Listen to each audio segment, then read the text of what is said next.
I think just a fun backstory is when I was 25, I had a year of yes, where I just would say yes to everything. And that was super fun because I was in a really dark place. I was living alone. I didn't really love my job. I just kind of felt stuck. I had bought a house. It was 2005 and I had bought a house by myself on a $40,000 salary. Like, it was so wrong. Everything about it was bad.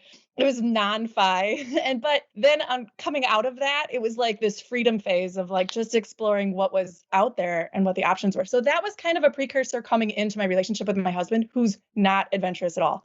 So I think it's been a growing journey to really start saying yes as a family. And what do I need to say no to so that we can like be a little bit more at home and stable and rely, like those things. It was balancing all of that. All right. Well, that's going to be our episode today, everyone. We're speaking with Heidi Dusek, the host of the Ordinary Sherpa Podcast. We're going to be talking about the adventure mom, lifestyle design, and everyday adventures for those of us that identify with her husband. We're just not that adventurous.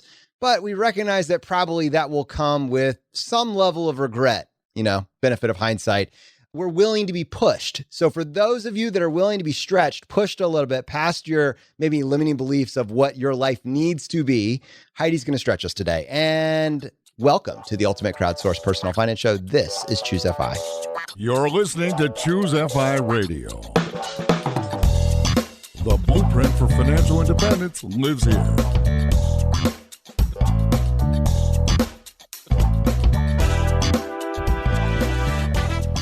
If you're looking to unlock the secrets to financial independence and early retirement, you're in the right place. Stay tuned and join a community of like-minded people who are getting off the hamster wheel and taking control of their lives in the pursuit of financial independence. ChooseFI, your home for financial independence online.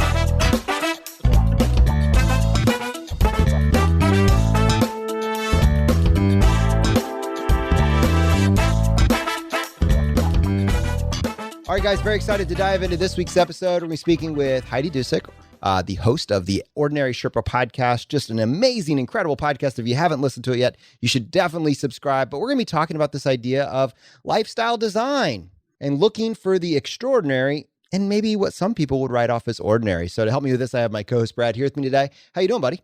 Hey, Jonathan, I am doing quite well. Yeah, this should be a really, really interesting and fun conversation. So Heidi's podcast, I'm a longtime subscriber now. The theme of the podcast is to help families connect through simple and authentic adventure experiences. And I love that. I love when Heidi says that. It really resonates with me because how can you find, like you said, Jonathan, the extraordinary in the ordinary? And this really appeals to me on like a very deep level because I think I might be more constitutionally suited to like Heidi's husband, which is like, maybe I'm a little hesitant to, oh, it's so easy to stay home. Oh, it's so easy, ... fill in the blank, right?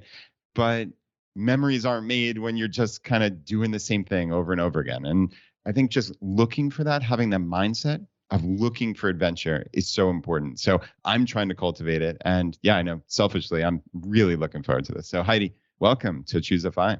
Yeah, thank you. So excited to be on the show, guys. All right. Well, this adventure mom lifestyle design, you kind of kicked off the episode. I could tell we're ready to hop right into it. Pre-marriage, you had this incredible adventurous lifestyle where you just did it all. You said yes to everything. And marriage is a blessing. Kids are a blessing. But like for many of us, we talk about the old days when we used to be able to do whatever we wanted to through the lens of maybe our scrapbooks and our photo albums and everything else. And you entered into this and your partner is a non-adventurous person. And now you have 2 kids. There's a lot of reasons to just say, okay, we're in the next chapter of our lives. Those days are behind us. Like, did you have a moment where you accepted that as a reality or you just, no, I refuse to ever accept that? It's a little bit of both. So I'm a little bit of a rebel. So there's always been this little nudge inside of me, like there's a different way. I don't have to just accept. So the idea of like settling down was probably the most fearsome for my life. Like I knew that I wanted kids. I signed up for this. I knew I wanted my career.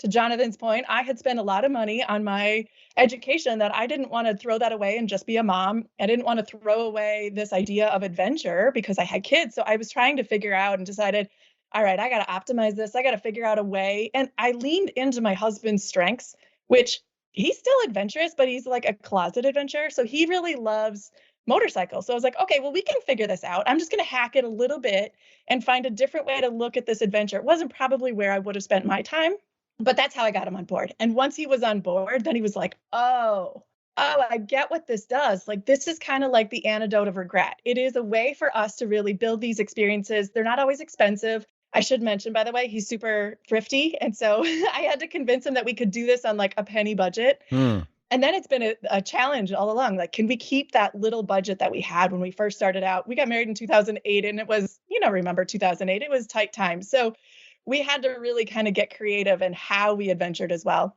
That's really interesting. I love the parallel to FI, actually, in the sense that you met your husband where he is. You tried to find like, hey, what would light him up about this, about going down this path? And I see parallels, like I said, with how people approach that first conversation about FI with their significant other or spouse, right? It's like, hey, this might appeal to you, right? Like, what are your dreams? How could we do this together? As opposed to just dictating, like, oh, I'm an adventurous person, so we're going to do all these things, whether you're kicking and screaming or not, right? Like, you figured out, hey, what's the adventure that appeals to him? That's really fascinating. I wonder, like, how would you generally advise? Because, you're, whether you think of yourself like this, you're teaching people now how to live a similar adventurous life. Like, how do you advise people to have that first conversation? Yeah, I think it comes down to the first conversations are really just exploration, discovery, what really lights that person up. And we have started to align these experiences with what we value most. We really value family time and connection time. So I didn't want to be off adventuring without my kids. Like, I wanted to create experiences where we could adventure together. And it's actually led to further conversations because the other thing is he's very crafty. He loves to build stuff. And so that usually means we have to be in a place, right? We can't just go off adventuring around the world all the time. We have to be home occasionally. So we're currently renovating a 4th generation farmhouse that we live in, and that lights him up.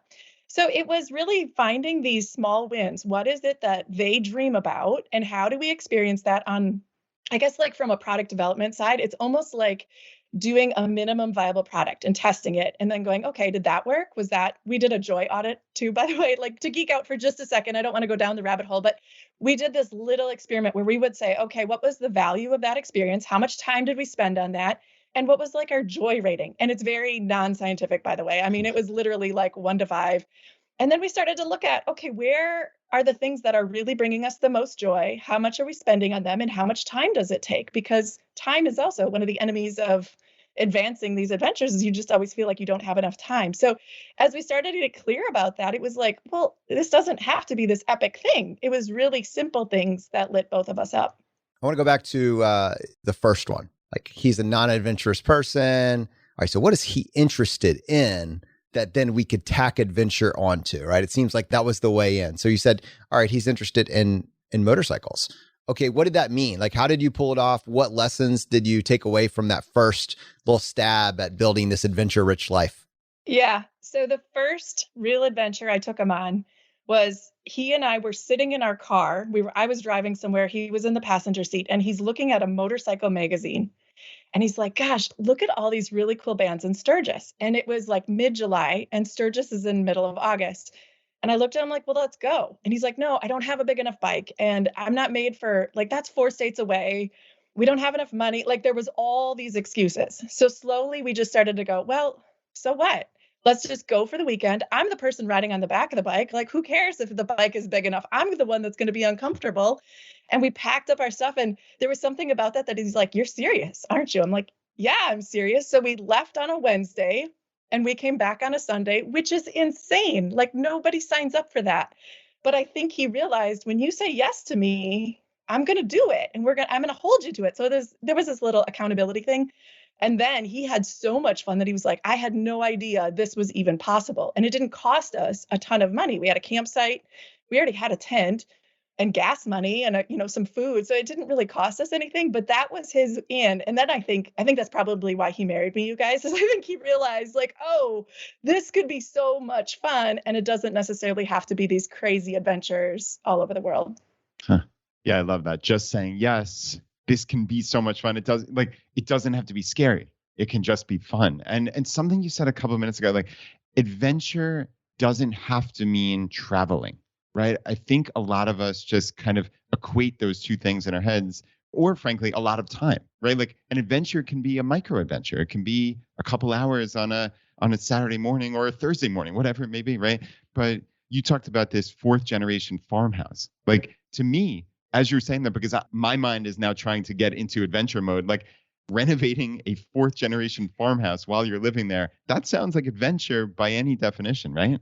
Yeah. When you actually look at the definition of adventure, it's actually like a new or uncomfortable experience. So it's not defined by even physical exercise or an outdoor activity. I think that's what people like when you think about the icon for adventure, you probably go to like a mountain or some really epic thing.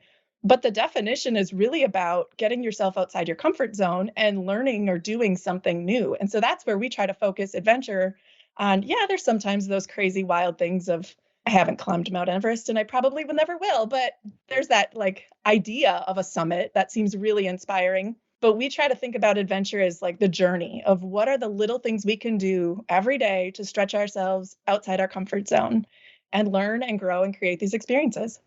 I was thinking about that joy audit, and now we're tying that to the word adventure, and we've given ourselves room to expand the definition between an icon with a mountain and a person climbing over the first boulder. And now we're saying, okay, you're allowing yourself, you're stretching your comfort zone, you're getting a little bit uncomfortable. Maybe it is a little bit scary. But so I'm just thinking through in your mind with all the different ways that you've looked at this. Tell me if this framework, I'll give a starting framework and I'd love for you to build on it. I'm thinking some of the factors would be cost. What is the cost? Is this an adventure at home? Is this an adventure in our local city? Is this a regional adventure? Is this a world adventure? And you've probably done some that fall into each of those categories. Like what framework do you use?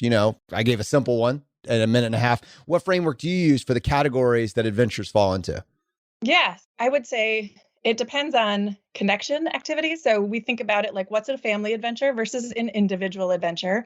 So in all of this, I'm trying to get my kids to also see the value in learning new things and following their curiosity as opposed to, I guess, regurgitating what they learn in school. So I'm trying to get them to also explore it. So there's kind of kid-based, family-based, individual-based. Mm-hmm. So we made it a goal this year that my husband and I would each take a solo adventure and a single parent adventure, one where I take all the kids and one where I'm by myself, because it also nurtures yourself, but also nurtures those connections and gives the other person space, especially after 2020, when we've been like on top of each other and together for so much, we needed a little space.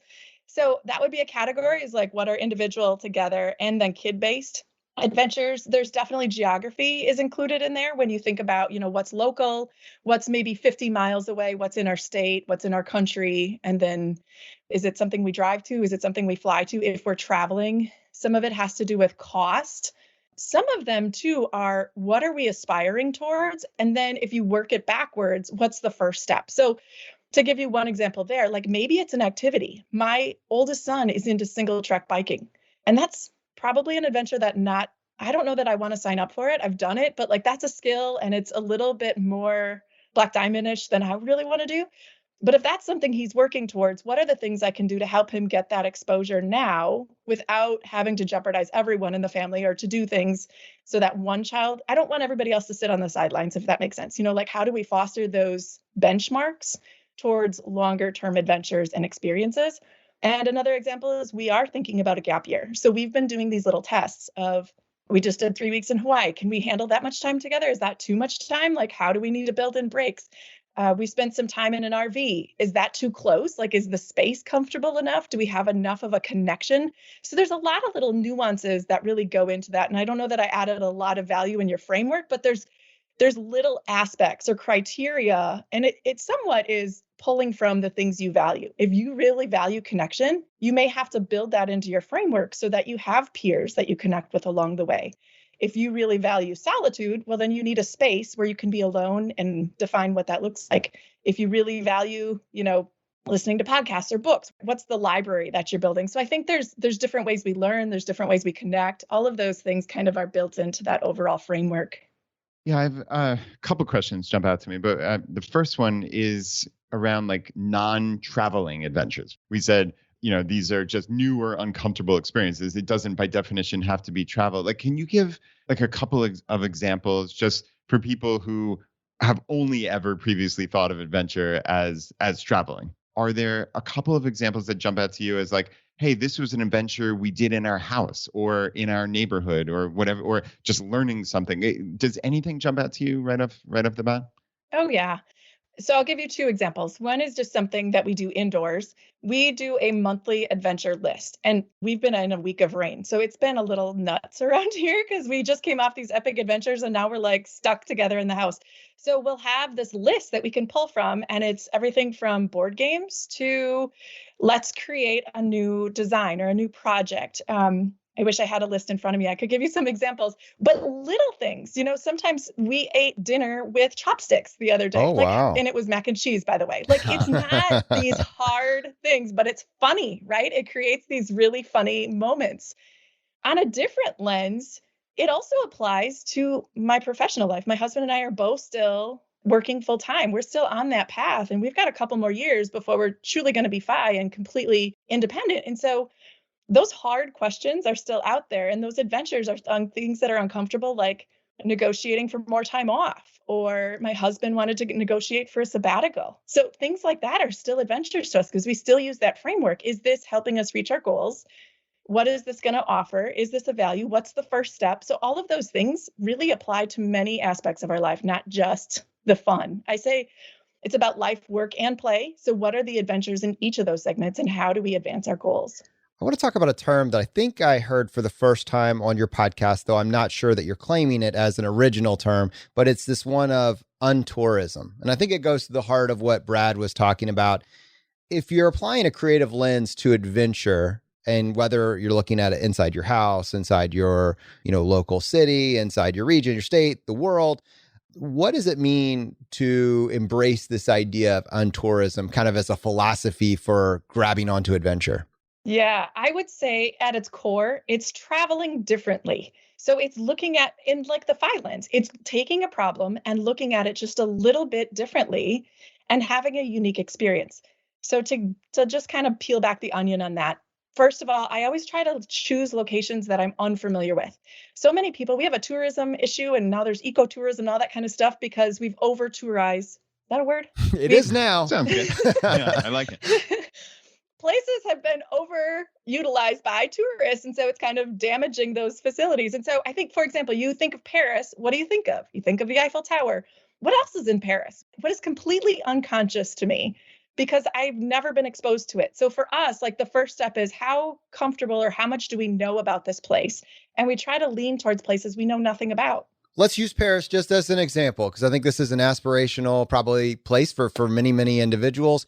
And what you're actually saying is, all right, I want to go to Paris, but my goal when I get to Paris is not to see the Eiffel Tower. So we're going to go 6 months from now, a year from now, whatever. You're applying an untourism framework to what that experience will be. So it happens long before you get there, right?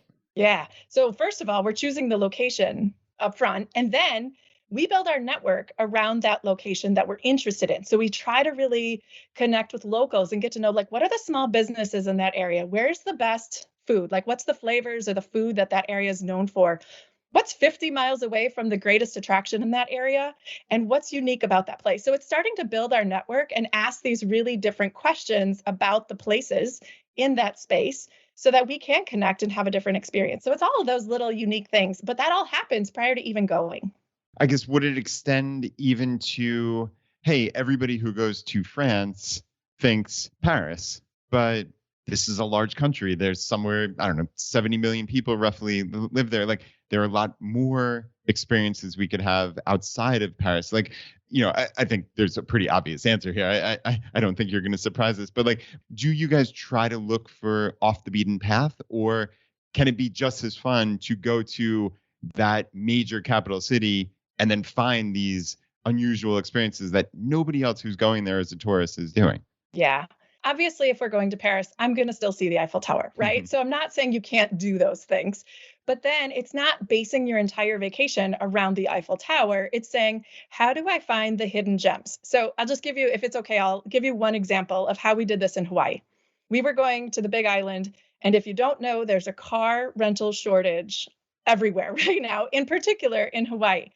So we didn't have our accommodations or our car rental. We just had our flights, and we realized, shoot, this is getting really hard. We got to think about this differently. So we've used apps like Turo. We were even looking at car dealerships and Craigslist. But then I connected with these locals and I said, hey, I know we've like RV'd, but it doesn't look like there's much camping on the Big Island. Do you have any insights? And someone's like, have you thought about like a camper van? Long story short, we ended up getting a conversion van, a 1996 conversion van. I don't know many tourists that sign up for like a 1996 conversion van, but it fundamentally changed our experience because now we had some local cred going into these campsites and connecting with locals. We stayed on people's private property through an experience called Hip Camp. It's kind of like Airbnb, but for camping. And it saved us a ton of money in accommodations because it was a different experience. I know that's not for everyone, but I'm trying to paint the picture that there's an opportunity to look at things just a little bit differently and have a different experience. So let's say that it's white canvas. We're planning a vacation. We want to have an untourism vacation. And we're just saying, okay, we're going to use this whole philosophy to actually pick our destination. So maybe it won't be Paris. There's a lot of places to choose from. Maybe we'll go somewhere else. And then we're going to use the then framework of, all right, well, whatever we end up picking and whether we're going to need to do some form of networking. It sounds like, whether it was this story you just shared with us, or the one before, networking or talking with people that actually live there is a big piece of your strategic planning. Talk me through how that actually worked. Did you happen to have friends in Hawaii? Did you join some sort of groups online? Like, how do you go about fostering these connections in a place you've never been before? Yeah, so I use Facebook groups a lot. And in fact, the ChooseFI Facebook groups are great. The ChooseFI geography-based locations, like we've used it for Ohio, for Cleveland, we used it for Maui. Those are rich with people that know the local area and they think like us, right? So this ChooseFI community is a great place to start since you're already here. Tap into those local communities and get to know what's unique about this place. That's step one for us. Then I look at what are we interested in doing and are there groups that already exist to support what we're interested in? So if I'm interested in camping, I might look at Facebook groups or networks that I'm familiar with that really support that for families. I'm always looking at it through the lens of families. It's very different to have some of these epic adventures, not even epic adventures. It's very different to do travel rewards or travel hacking or travel planning if you're a single person or a couple as opposed to a family. So I'm always looking through the lens of family. So I would say, use your local area, the geography, but then also start tapping into what do you want to do or what do you want to learn about? The third thing I would suggest is once you start to see what the options are. So here's another example. When we were on Airbnb looking for potential accommodations, I happened to look at some of the experiences. So you can get like cooking lessons or, all different types of things.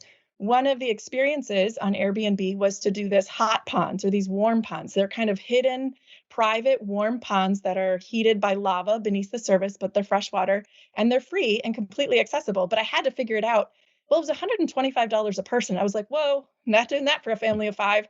So I just kind of had to connect with the right people to figure out where were these places? Is it, something that would be appropriate? What do we want that to look like? And we DIY'd it. We figured out how to do it ourselves so that it was different and didn't spend $125 a person. That's really cool. And just for everybody listening, if you're not familiar with the ChooseFI local groups, you can find the whole list of 300 plus local groups throughout the world at ChooseFI.com/local. And yeah, I'm very well acquainted with the ChooseFI Maui group, actually. We spent our Red X month there in 2019. And yeah, just an amazing group of people. So that's cool that you've met up with them as well. And I'm curious about kind of the intersection here of like short and long-term adventures. So I think you talked a little bit, talked about untourism. And I think there's some aspect of, okay, we have a family, we have options. Do we need to stay in our own location or can we travel the world? What does that look like for schooling? So I think there's some aspect of, are we testing things out? And I don't want to put words in your mouth, but it sounded like you were alluding to that before. Are we testing out hey, maybe what is a long-term adventure? So I'd love to hear your thoughts on long-term adventure and how somebody would test the waters for that with maybe shorter-term adventures. Yeah, thank you for that. Yes, we absolutely are testing everything. And if you put the lens of how you learn a skill, Jonathan, to your point, talent stacking, right? I learned how to podcast through these little tidbits of things that you test and you try and you iterate and you get better at them. It's the same lens on adventuring. So we might have a long-term goal of doing a gap year. And that takes a lot of different things that we need to test. Like I mentioned earlier, I don't know if that means we're going to explore traveling around the world or if we're going to be in an RV. So what does it look like to test life in an RV? And that starts with step one of like, can I cook outside? Can I build a fire if I had to? Where can I stay for free that, I don't have to spend a lot of money on so this budget doesn't get out of control? Then we started looking at things like, okay, what happens if one of us gets hurt? There's still like the life things, right? I have a son with a health condition I got to be thinking about. So are there locations that I should be thinking about and learning about now, or the way I should set up my HSA or something to be thinking about now so that there's that possibility of an adventure in the future? So it's always this back and forth testing of just the first. I always like to say, what's the first next step? So if this is my big goal or this is my dream, what is the first next step? Because it's also so overwhelming sometimes. Like I still have all the other things, right? I'm still a mom of 3. We're both still working full time. So it's not like I'm just doing this full time and enjoying life all the time. It's still hard. So you still have to make space in your calendar, learn these new things and test it out. So part of it has to do with, I would say, like even minimum viable product. What is it, the first step that I can take today and then learn from it and iterate like, oh, that wasn't great. We learned we can't just go somewhere without any plan because we sit around and look at each other and go, oh, what do you want to do? And they're like, I don't know. What do you want to do? Like this slow travel thing isn't working. Well, no, it could still work, but we need a little bit of a plan behind it or some options behind it so that we know what is available to us instead of spending all of our time looking for those options when we're there.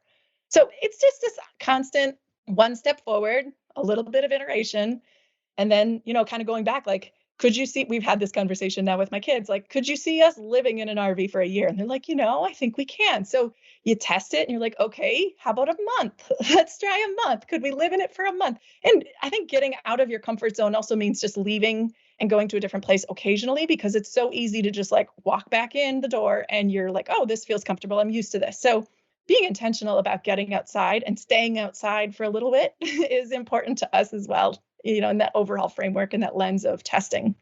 Yeah, I love the parallel yet again to kind of how we talk about preparing for your FI life, right? It's like, oh, I have a plan. And, the caricature we always say is someone has a plan to sail around the world and they've never spent 30 minutes in a sailboat. Yeah. Probably not such a great idea, right? Just like, hey, we're going to spend 2 years in an RV as a family of 5, and we've never stepped foot in an RV before. Again, probably not the world's greatest idea. So can you test these things before you get there? Can you see what you like? Can you iterate? And yeah, I mean, I absolutely love that. And the kind of pivot I wanted to move into here real quick is you mentioned something before about alluding to people who have different wants and desires within the family, right? You mentioned something about like someone who craves solitary time. And my alarm bells went ringing off in my head because, that's probably me. Like in my perfect world, again, I haven't tested this, but like a day or 2 or 3 alone, like in the woods or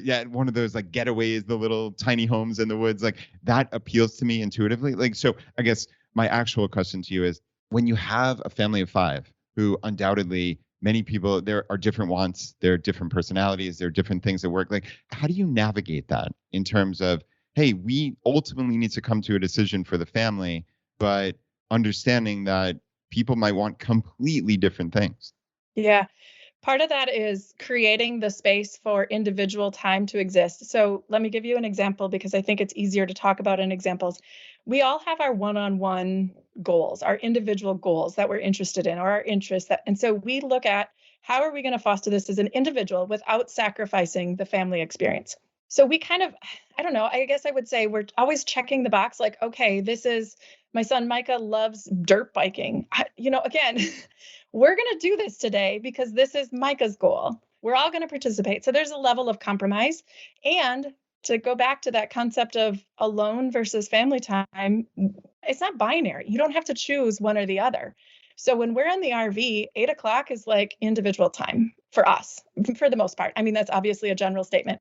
But at 8:00, generally my kids are winding down for the night and I either go for a walk or I go in the back bedroom. I have enough space. One of our key criteria in designing the space for the RV was everybody had to have their own bed. So everyone had like a place to determine which space was theirs. So everyone has kind of their boundaries of what is theirs and what is ours as a collective. And I think that has also helped just in terms of time. So you also have together time and individual time. And that framework for us has been really helpful, but also knowing like we're never going to please everybody all the time. Like it's not going to be all or nothing either. There's options along the way. And much of that has to do with, we've made the choice that our kids are not in travel sports for this exact reason. We didn't want to spend, at least not yet. We'll think about it maybe once they're in high school, but we made this intentional choice. I said to my son this year, you can either come to Hawaii with us or you can play travel baseball. And then they have the choice to decide, well, what are the options that I can make? If you want it all and that list is exhaustive, it's overwhelming. So I try to use like simple 3-5 options for my kids to decide what are the 3 things we're going to do or what are the 2 things we're going to do today, knowing that I'm trying to give them options that really align with family and personal goals. I have a lot of questions. One is I'm genuinely curious. You're not in the RV at the moment, are you? No, because it's not nearly this big in the RV. Oh, that's a giant RV closet if that's the case. But the follow-up to that was you said you got a camper van in Hawaii. It was a 96 year camper van. How did you acquire that? Did you rent it? Did you buy it just to resell it? Like I was genuinely curious. There's a car shortage, but suddenly you get this van. What a great solution. Like what happened there? Yeah, so I connected with some locals. So we had rented RVs before. In 2020, we rented RVs. When all of our travel plans got kiboshed, we were like, again, how can we look at this differently so that we're completely confined? We don't have to interact with everyone. We can have everything we need in one place. So that was kind of our first forte into RV life. So we knew there was this platform to rent RVs. And through one of them, we actually found a car on an RV rental site. And I was like, well, this is weird. So I inquired and they're like, well, we have this car because we know that it's a demand, but we have a lot of other options. If you'd rather have an RV, we have those too. And I was like, oh, so they had the camper van on there. And then, a little side hack, anytime you're working on any of those platforms, Airbnb, RV share, outdoorsy, any of those things, to rent something from a person who's privately owned, ask them if they'll work outside the system. Because often they get, as long as you're trusting enough to know that this is actually going to happen, we took it offline outside one of those platforms and it was even cheaper yet. So they have this kind of side hustle, so to speak, where they're starting to acquire old RVs and fixing them up or camper vans and fixing them up. So it was kind of through a series of different ways to look for an option that we found this camper van that couldn't even be listed because it didn't meet the specs of Turo or outdoorsy, but it was kind of a fun option for us. Like, yeah, we're willing to do that. It's going to be a little bit embarrassing, a little confession here. And I admit that it's just the fact that I hadn't even thought to have the question, which is the entire point. I didn't realize that you could just rent RVs. Like if someone, because you know how many of us, we were just making fun of this person that, bought the sailboat and didn't even know if they would enjoy sailing. But how many of us, before we start something, buy the brand new, we make this massive commitment, we show up and then, we're spending the entire 3 or 4 hours that we're on the golf course just digging balls out of the weeds. And we say, we hate this. Worst thing ever. How many of us have a version of that? What if you could just try it? What if you could just rent it? You want to try RV life? What if you could just, instead of investing whatever the dollar amount is for a 5 or 6 year old RV, just try it for a week, 2 weeks? Yeah. And Jonathan, to go back to your point on testing it. So this has been a journey for us too. We started with a tent. And let me tell you, 3 kids and a dog in a tent was getting to be a little too adventurous for us. So then you start to learn your thresholds and you're like, okay, let's look at a pop-up. And we rented a pop-up camper. And then we realized like, we really need a bathroom. So it doesn't have to be all or nothing. And you don't have to go out of the gate and rent, a huge brand new RV either. There are different options and steps you can take in that testing and iteration process. Hey, this is Andrew from the ChooseFI team. Hope you're enjoying the interview. We're going to get right back to it right after these quick messages.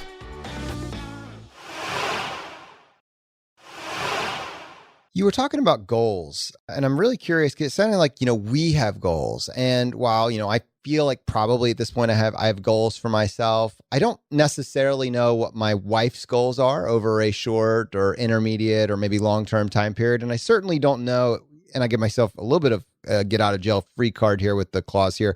I don't know what my kids' goals are at the ages of 4 and almost 2. But, having said that, it's when you said we have goals, it seemed like it was from a place of confidence, like conversations have been had. People have said out loud what it is that they want to focus on. I'd love to hear you explore that a little bit further, if that's true. Yeah, it's definitely true. With my husband and I, it's simple. Yeah, I guess there are certain times in the year, inflection points. beginning of the year, maybe midway through the year, when we're updating our net worth is usually when we have these conversations. So as a couple, as a partnership, we have conversations like, okay, it's not just about the money, but what is on our dream list and has that changed? So this is where we got to that point of simplicity too, that we realized all of the things we thought we were working towards aren't going to actually cost very much. So things like my husband wants to rebuild a car. Again, that's going to be hard to do in an RV, but could we test that on like fixing the RV up or doing something? I think that has been one process, is just getting clear, maybe quarterly, having the conversation when you have your FI conversation of how does this fit our future lifestyle?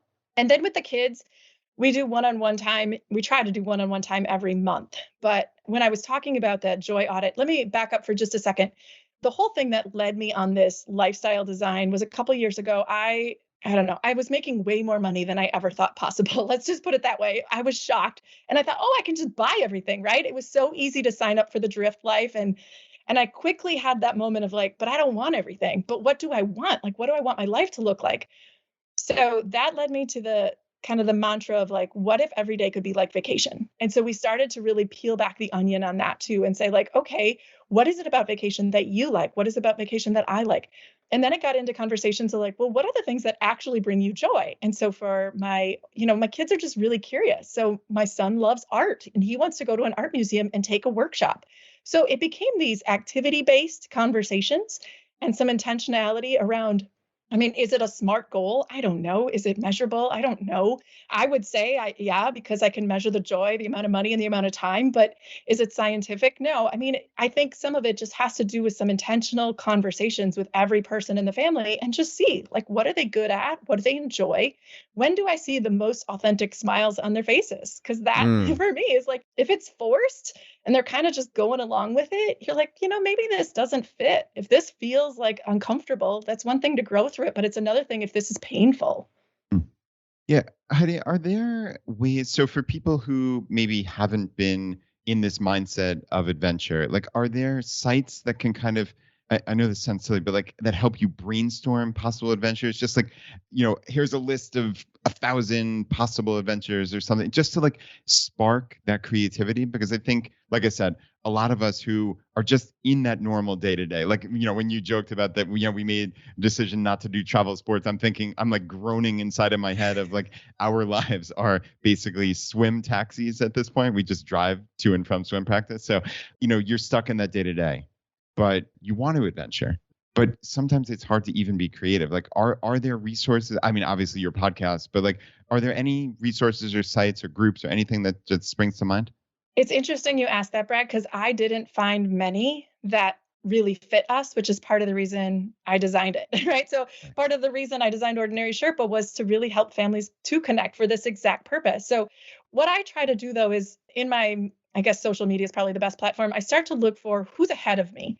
So some of the mentors I had along the way or people that I look up to or started to learn from were people like Vincent Pugliese, and I joined his mastermind. Jillian, Johnsrud, people who have been in the FI space that you've had on your show. And I'm just kind of curious, Miss Adventure Rich, she had the Adventure to Go bag. So things like that, I'll just look to them and go, okay, but how does that fit us? So I have, and I don't want to like promote myself or anything. No, promote, please. That's what Brad's question was. Please, yeah, if you tell us what you've done to solve this, because it is a need that all of us feel at some level. Yeah. So one of the key pillars of Ordinary Sherpa is really to build this adventure muscle. And so we have an everyday adventure subscription that you can engage in and a quarterly cohort challenge. So it's really challenging you to allow adventure to show up every day. And I know that's aspirational, but how can I get adventure in my life every day so that it becomes more comfortable and it doesn't feel like work? Because the more you practice it, if you go back to James Clear, right? You don't start by running the marathon, you start by putting on your shoes. So it's helping people who want to adventure just put on their gym shoes. That's really great. I wanted to ask you about your year of yes and how that informs what we're talking about right now. So when you were 25, you said I had a year of yes, and people probably need to understand or appreciate like what that was. So maybe you could describe that. But then two, when you have a family, it's so logical and easy to say no because you're in swim taxi season of life. There are so many conflicts that no is just by miles the easiest thing to do. So how can you create a system to allow even a month of yes, a week of yes, multiple weeks of yes to even be plausible in this phase of life? Yeah, I'll start with the year of yes. That wasn't necessarily intentional. It was kind of based out of survival mode. I was in a really hard place and I didn't even know who my friends were anymore. Like it was just, I don't want to go down the rabbit hole of that whole story, but it just got to this point where I was like, what about my life do I actually like? I just didn't know anymore because I had done all the things that I thought everybody wanted me to do. And I felt stuck. I didn't know what to do. So then I was like, but what's the next step? Like, I don't even know what I like anymore. So that was the motivation. And it was everything from signing up for trapeze lessons, which this is just funny because it was in the park on a Sunday and I was free. And I was like, it's $27. Why wouldn't I sign up for trapeze lessons? It sounds like I could be 5 today. Like how fun is that? I've actually done that. If I can interrupt, when we went to London I think it was Kensington Gardens, we saw, wow, there's this random trapeze thing set up. What on earth is that? So my daughter Anna and I spent a whole morning doing trapeze lessons there. That was one of the most fun adventures we've ever had in our lives. It was awesome. And I'm actually pretty good at trapeze. Not that I wanted to sign up for that life, but it was fun. I had a lot of fun. So I was like, gosh, what else can I do that I can be like 5 again? How awesome is it that I can be 5 and not have all the worries of the world? And so I just started doing stuff without caring what people thought about me or asking permission. And that, I think, that was really helpful because now it gave me the confidence to say, it doesn't matter if nobody's asking me permission. I can just do this because I want to do it. Now that's easy to do at 25. It's harder when you're a mom of 3 at 43 or however old I am. I'm actually only 41. I don't know why I just said that. Prematurely aging yourself. I don't know. I've always been very mature, I guess. So as a mom, I think we had to get intentional because it's also really easy to surround yourself with busy work. And I decided I don't want to be the busy mom. I don't want to wear busy as a badge of honor. And I did that a lot in my 30s. So part of it too had to be with, why am I saying yes? What am I saying yes to? But then why am I saying yes? And I think that also helped me go, am I doing this because I feel like someone else wants me to do this? And is this really what I want to do? That, I think 2020 really helped me and my family get clear about our yes. Like, what are we actually signing up for? What do we actually believe in and want to do? As opposed to, I'm in my career, I have a lot of like networking events and fundraising events to attend. And I'm like, I'm going to start to choose which ones I actually want to go to, as opposed to feeling like I have to go to all of them. So I think it's a really powerful moment when you start to not only say yes, but then believe in your yes as something that you're actually, it's like a vote, right? It's a vote not only with my money, but it's a vote of my time. And is my time actually aligning with what I want to vote for? Right. So when you're 25, you could just say yes. In this phase, say yes once you understand your motivations and how it fits into the life that you want to build. What systems allow you to actually say yes, though? Well, in all honesty, it sounds really silly, but I took an email training in Outlook. But the reason I took that training was like, what do I do with everything that's coming at me? There are literally thousands of emails that come at me every day, and I didn't know what to do with it, right? So I was just feeling overwhelmed, and I felt like I had to save everything, every idea I needed to store in the right place so I could find it. And I'm not great at organization. So I just realized I need to do this with my life. Like, there are so many things that come at me, and I have to decide what to do with this information. So the system I've learned is either A, I do it, B, I delete it, and I just kind of ignore it. 3, I delegate it. Like, is this something my kids would want to do? Or 4, I kind of defer it for a future date. So I have kind of the someday maybe list, and I don't have to think about those things all the time. That's allowed me to create a little bit more white space. Now we have intentional white space in our calendar and boundaries around our time so that we are able to say yes when an opportunity presents itself. It's interesting that you're mentioning just the white space. I'm curious, in your mind, at this stage in the game where you're not at FI, you have 3 kids, 2 full-time jobs. Where are you at now with how much white space you can map out on a year? And like, is that one of the goals to stretch that, as you get farther and farther down this path? Well, it's definitely something I'm negotiating. We've been negotiating this with our employers so that we can have more space and what are the expectations. We get intentional about what we sign up for. So it's easy. I had to laugh. Going from May to June, especially in 2021, was fascinating. And I was just watching as parents around the world were like, oh, things are opening up and we haven't had anything for a year. And I was like, be careful, because what's going to happen is you've been craving this moment and now you're swamped with all these things, right?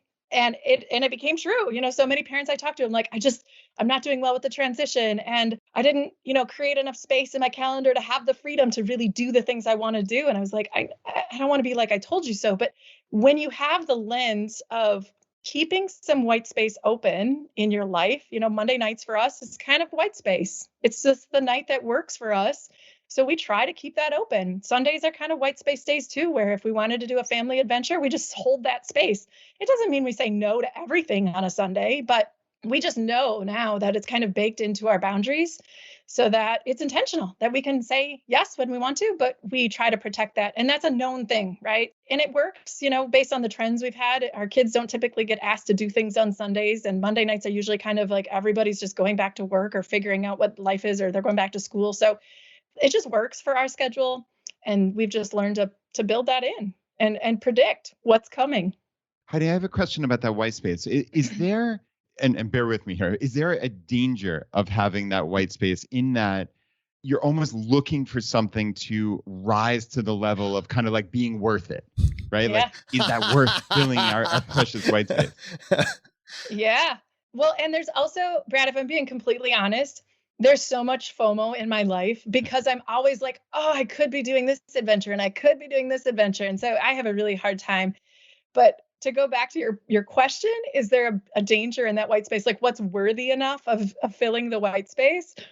And it's easy for me to go, oh, good. There's nothing scheduled. I'll go work on the podcast because I love doing that, right? That's what I really enjoy doing right now. But I have to be careful. I think you have to take indicators too from, am I saying no again because I'm trying to protect this white space? Well, then what are we doing with the white space? Are people miserable or are we thriving? I'll be honest, if I was to be really clear, I was a striver. I was an achiever. I was in all the things growing up. Being still and kind of enjoying the solitude and enjoying the quiet is really, really hard for me.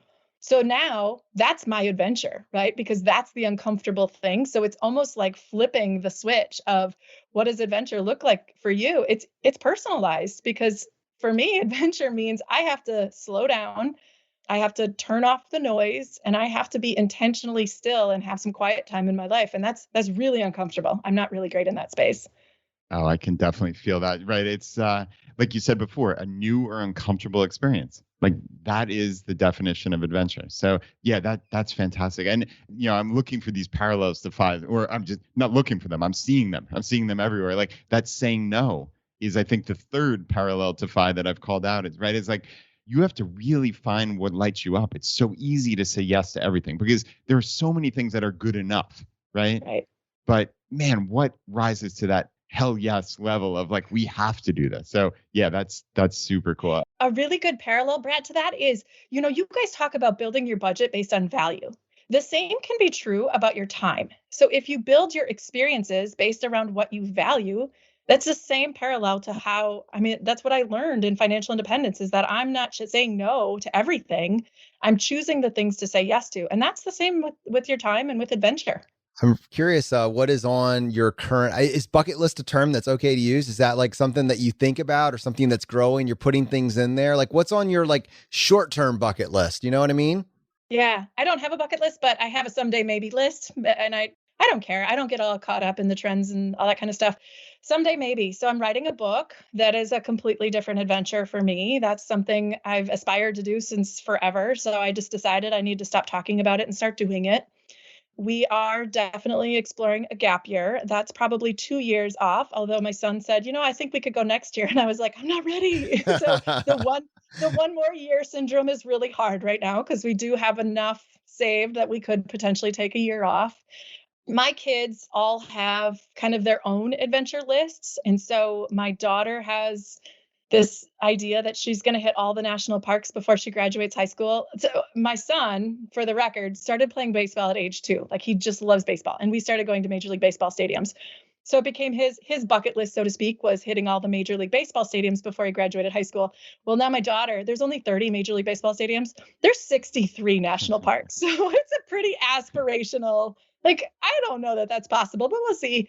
And my other son, who's only 5, he hasn't set his goals yet, but I definitely try to see what's available to us. Again, my kids are way into outdoors things. My daughter loves horses. I don't know how to not sign up for horses yet. I've avoided it for 4 years. I got to figure out how I can keep avoiding that if possible. But we try to build that in then to our adventure experiences. We'll do horse camps.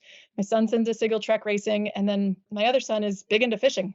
So they're going to do a father-son trip to the Boundary Waters and really, they paddle everything out and they paddle everything back and they live off fish for almost a week. I don't know. Wow. That seems pretty crazy to me, and he's 5. Like, no, thank you. Okay. That's amazing. When you're having these types of conversations with your kids, I don't know, there's something very unique about it and special when you see it and let's do more of this, but it kind of expands to other areas of their life. And, knowing the types of people that are in your world, in your zone of awareness, like Vincent Pugliese, I know that he is a huge fan of homeschooling. And then I see you kind of also taking this, like, we have our most precious non-renewable resource, our time. How do we want to use it, practicing untourism around the country and around the world? How does that affect or change what you want for your kids in terms of educational goals? Yeah, my husband and I are both trained teachers. So it's hard for us to say no to just the things we had as kids. I had sports active in my life. I had a peer group of people that I knew and trusted and liked. So we're thinking about how do we build that into the future of this? And we've asked the kids, at what age would you want to be away from school for a year? Again, the beautiful thing of 2020 was that we were able to test some of these things. Some of my kids thrived and others struggled. And part of the struggle wasn't necessarily because they weren't learning. It was how the school was defining learning. And if they were checking the boxes, more often than not, it was like, you didn't turn in an assignment. And so they're not doing well. And I was like, well, I'm not good with that. Like, what is actually learning and what are their educational goals? So I've studied a lot on self-directed learning and experiential learning. Going back, there is actually an entire science around adventure education. So there's opportunities for us to explore, but being comfortable in what fits us and what I want versus what my kids want. Those are conversations that we continue to have. There's a lot of educational research that you can do things differently than what we think is possible. And it just takes a matter of curiosity, but then also trying it and seeing, does it fit us? Heidi, you confessed, I guess is the right word, that you are not an organized person. But it seems to me that what we're talking about requires a lot of planning. Seems like those two don't go hand in hand, which, to be honest, I think is probably a point of encouragement. I think there's probably a lot of people that don't think of themselves as organized people and would tend to just write this off because they don't fall into maybe that type A category. We let life happen to us. We don't happen to life. And so, like, how do we merge these two? Like, is this something that people that don't think of themselves as organized could also realistically start to build as a framework for their adventure life? Yeah, you don't run a marathon in a day, right? So this isn't something that you just automatically do. It's a practice. I'm not overly organized. My house is a mess, by the way. I mean, I'm not sure if you can see my closet. This is like a good day. Go Cubs. My life is not ideal.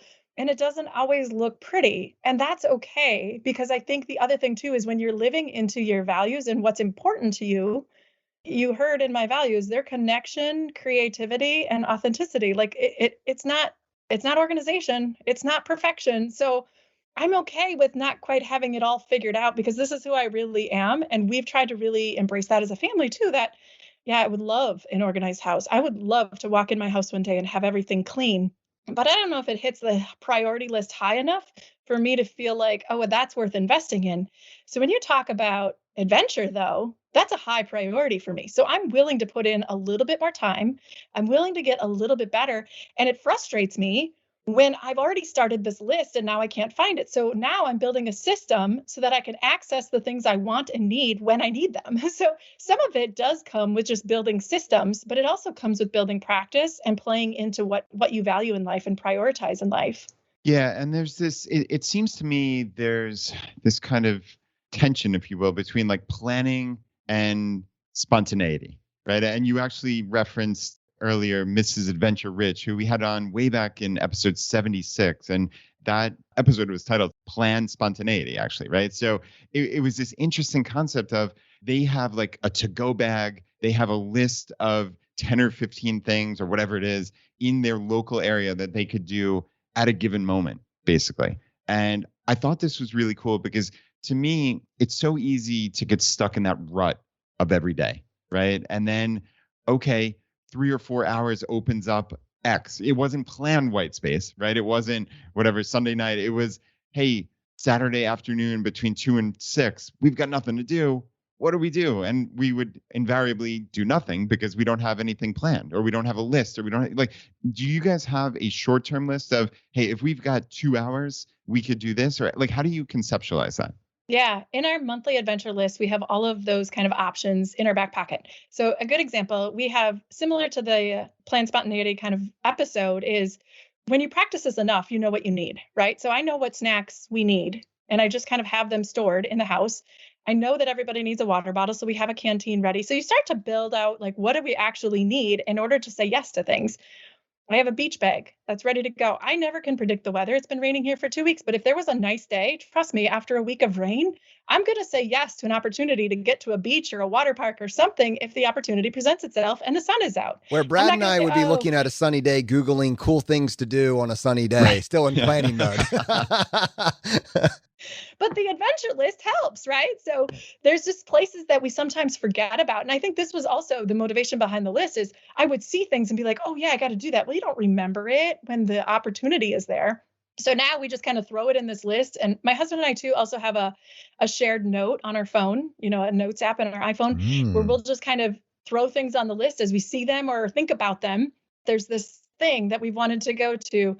If I can allude just like one more suggestion, and I don't want to complicate things, but we also started to notice places when we're traveling or when we're driving that have these brown signs. And we just got curious, like those are free places that we could go. So then I started to explore, Brad, to your point, there's a nice day. We get curious, like what's a brown sign that's in our area? And that is like a local museum or park or attraction that generally is free or inexpensive. So we started to throw these on our list and get curious about what all these places were. And I think, again, 2020 just opened our eyes. Like there's waterfalls within an hour of our house that we had no idea even existed.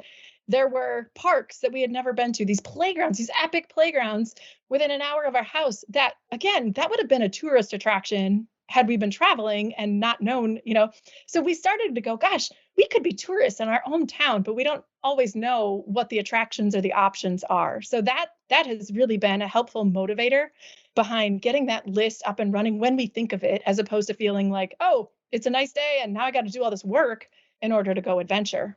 Yeah, that's really cool. I love the concept of just kind of like being on the lookout, right? And it's interesting because what actually just jumped to my mind was being on the lookout for, hey, even what type of place do I enjoy being in or living in? And when my family went to London, we stayed with my sister-in-law and her family, and they were in this suburb of London called Chiswick, and they were right off the high street, the high road, whatever it's called. It was like 100 yards to the high road, 100 yards to the tube station, the underground. And we would never have realized how much that lit us up. Like we loved being able to walk to places. We loved to have the market right there and just be able to go that morning and pick out food for dinner that night, or be able to, take the subway to go wherever you wanted. Like, I know this is kind of a random digression, but like, it was one of those things that if we ever move in the future, we know we want that because it was fantastic. And